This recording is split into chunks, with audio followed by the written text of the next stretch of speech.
Alright, we're doing a little Aries series first. Now, the Aries and Taurus compatibility.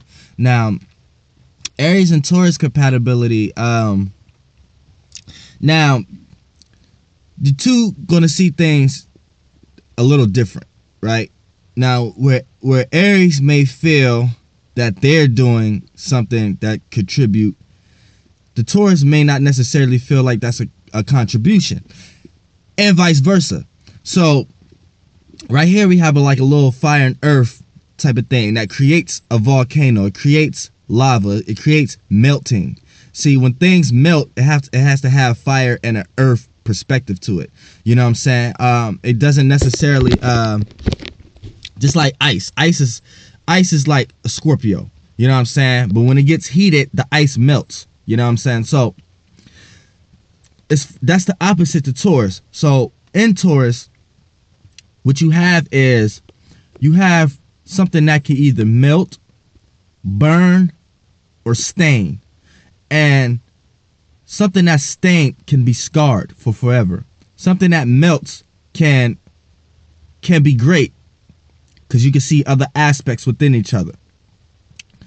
And at the same time, you want things to be melt, and you want it to have it freeze back up. So that's when you give each other a little bit of you give each other your own chores to do. Like the Taurus, you have a department and the Aries have a department, and that's the best way you guys could work together, because you'll be able to cover a lot of ground.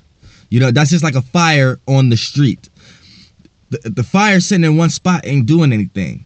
But if it could cover enough ground, it's going to need that. The ground is the earth. So it's going to need the earth to actually cover more ground, to actually have the stability to cover more ground. So that's when you guys work together. When you guys work against each other, see what happens here is the earth can create a block for the fire to go over, like for the fire to spread. The fire may try to burn through, but if it's steel, which is a hard aspect, if it's steel, the fire not going to burn through that. So the fire going to feel like it's being prohibited to do something. Like it's going to feel like it's being stopped. It's going to feel like the Taurus is hindering them to show themselves. You know what I'm saying? And vice versa, the Taurus is going to look at it like, you need this so you can learn how to dance first. So if you can learn how to dance over this block, then you'll be unstoppable over any blocks. But see, the two personally don't understand that's what they're doing to each other. So it could become disastrous. It could be to the point that it becomes a volcano, and people who are even involved with you guys have to step in and get involved. These are the relationships that the Taurus may have a close one and the Aries may have a close one, and these guys have to intervene with you guys' relationship in order for you guys to be complete. And see, that's not a good thing always. You know what I'm saying? But it can be a good thing if you have good friends around you. But if you have manipulative friends around you, then it's not a good thing, because it's going to create a stain, which is a scar. It's gonna create, like, if a fire on the street, and then once they put the fire out, you're gonna see the little burnt marks on the street, and that's a scar. You know what I'm saying? And you guys can end up scarred for life from each other.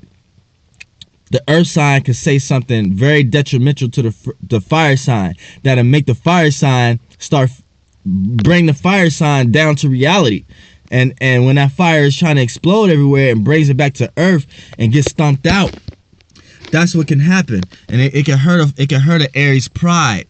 A Taurus can hurt a Aries pride, because they can say something that's so practical that'll make the Aries feel like they're impractical. And Aries don't like to feel vulnerable, and that's a form of being vulnerable when you can have someone tell you something. And Aries rules the head, so Aries always going to feel like they're smart, and they are smart, but thinking that so long in your life, you start to do things naive and thinking that you already know, and you really don't know until someone show you. 9 times out of 10, this will be a earth sign, mainly a Taurus, and a Taurus do their own way of what you want to do. And when you see them getting gains from it, you feel like you have to incorporate, because Taurus is the next sign. You're going to feel like you have to incorporate some of these traits. But when you start to incorporate some of these traits, you start to feel that makes you feel vulnerable, because it makes you feel like you don't know what's going on. But see, what happens here is that vortex allows you to come up with more creative things, because Taurus rules the throat.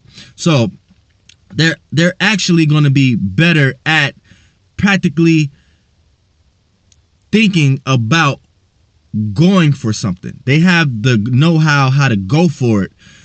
The fire sign, the Aries, just have the know-how how to do it, but the Taurus have the know-how how to go for it. So the Taurus may not be as creative, but they're going to be more creative of how to actually obtain what they're trying to obtain. The Aries may be more creative, but they're going to be less creative of how to go about it to obtain what they're trying to do creatively. You know what I'm saying? Like, let me put an example. Say it's a Taurus and an Aries, and both of you guys are trying to make music. Now, the Aries may be a little bit more wide range of what they can do with their talent, but the Taurus is going to be more wide range on what to do of how to actually get it done. So the Aries may sit here and know how to rap all day, but they're going to need that Taurus friend to know how to even get it recorded. You know what I'm saying? Get that shit recorded for someone else to hear it. So it could be an excellent team, but if you guys are not working together, it's two separate things. It's going to be like this person has everything they need to get things done to go places, but the Taurus may not necessarily go through all the creative brain waves to put them things into use. And then the Aries may be over here, got all the creative implements everywhere, but don't have the necessary procedures to get it out there, to get it recorded, to get it done, to get it. So they're just sitting on creativity, and the Taurus is just sitting on the practicality of it. So when these guys come together, it's an awesome team. You guys are just going to have to work through, and then even in relationships, the female is going to look at the Aries like you have no sense of stability. Like, and then every time you're trying to have a sense of stability, you're doing it in a nonsensical way.